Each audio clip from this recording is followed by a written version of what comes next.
Tutatoa maelekezo kwa baadhi ya changamoto ambazo zimeainishwa na chama kikuu cha ushirika, ambao na wao wameelezea pia baadhi ya kampuni za tumbaku kutolipa malipo ya wakulima hadi sasa, na zimetajwa hapa baadhi ya kampuni ambazo hazijalipa malipo ya wakulima.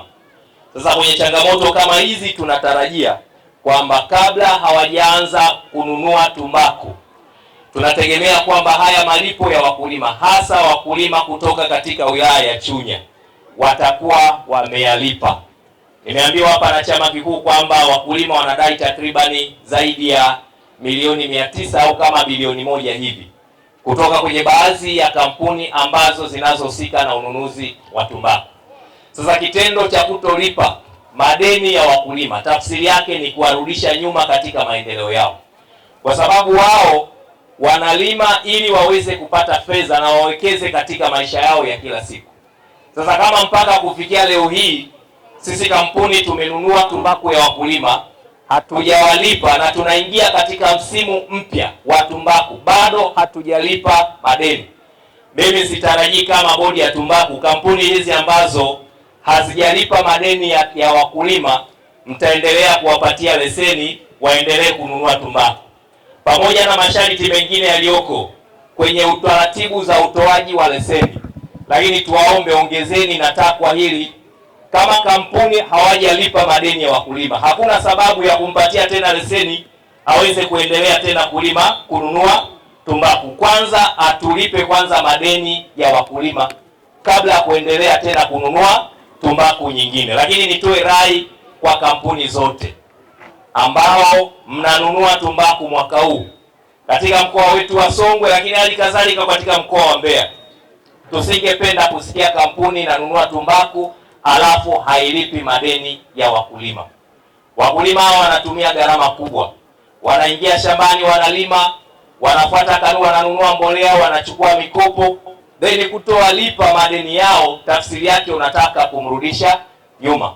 Kwa hiyo tunatarajia changamoto haitajitokeza, lakini na wale ambao hawajalipa watalipa madeni hayo. Lakini pia wako baadhi ya kampuni hawajalipa ushuru. Kuna wengine hawajalipa ushuru kwa halmashauri, kuna wengine hawajalipa ushuru kwa vyama vya ushirika. Nitoe wito na nitoe maelekezo pia kwamba kabla hatujaanza kununua tena tumbaku msimu huu, tulipe madeni haya ya ushuru kwa halmashauri yetu ya Songwe, lakini tulipe ushuru kwa vyama vyetu vya ushirika, kwa sababu fedha hizi ni za wanaushirika na zinapaswa kutumika kwa ajili ya maendeleo ya ushirika. Lakini kuna changamoto ya baadhi ya wakulima kutolipwa ruzuku. Mara baada ya kupatiwa changamoto hii, tulifanya mawasiliano na mchakato unaendelea mpaka kufika tarehe 30 ya mwezi wa 6. Fedha hizi zote zitakuwa tayari zimelipwa kwa wakulima. Kwa hiyo wizara inaendelea na taratibu mpaka kufika tarehe 30 ya mwezi wa 6 mwaka huu, fedha hizi za ruzuku zitakuwa zimelipwa kwa wakulima wote wa tumbaku.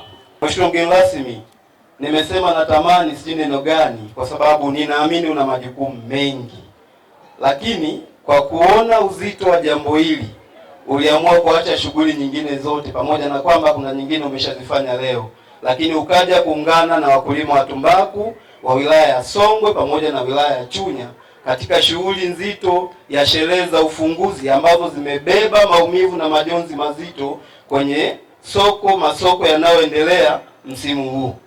Tukuombe Mheshimiwa mgeni rasmi, wakati utaendelea na mazungumzo na Mheshimiwa Waziri mwenye dhamana, kama itaonekana kuna ulazima wa kuona namna gani ya kumsaidia mkulima hasa kwenye kupitia bei upya, basi tungesikia angalau neno la kwamba masoko haya yangesimamishwa ili hilo jambo lifanyike, ili wakulima hawa wa tumbaku waje wanufaike na zile bei ambazo zitafanywa mchakato.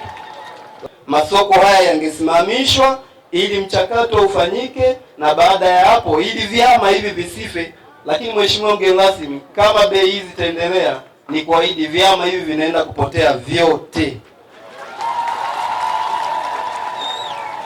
Mheshimiwa mgeni rasmi, nilikuwa nachomekea, lakini nimepewa neno la kukushukuru. Naomba nikushukuru wewe na timu yako yote ambayo umeongozana kuja kujumuika nasi, kujumuika na wakulima wote wa zao la tumbaku wilaya ya Songwe pamoja na wilaya ya Chunya. Kipekee binafsi tunakuombea kwa Mwenyezi Mungu akujalie afya njema, na yale uliyoyasema hapa naamini kila mmoja amesikia. Sisi kama chama kikuu kwenye eneo letu tunaamini tutaenda kuyafanyia kazi, lakini na makampuni naamini wataenda kuyafanyia kazi, bodi ya tumbaku wataenda kuyafanyia kazi, na ninaamini kila eneo likilifanyia kazi yatapatikana matokeo chanya kwa wakulima hao ambao leo wameonyesha majonzi makubwa mbele yako. Mheshimiwa mgeni rasmi, tunakushukuru sana na Mungu akubariki. Asante sana.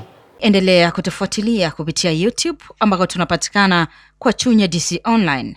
Website ama tovuti tunapatikana kwa www.chunyadc.go.tz, lakini Instagram tunapatikana Chunya_official.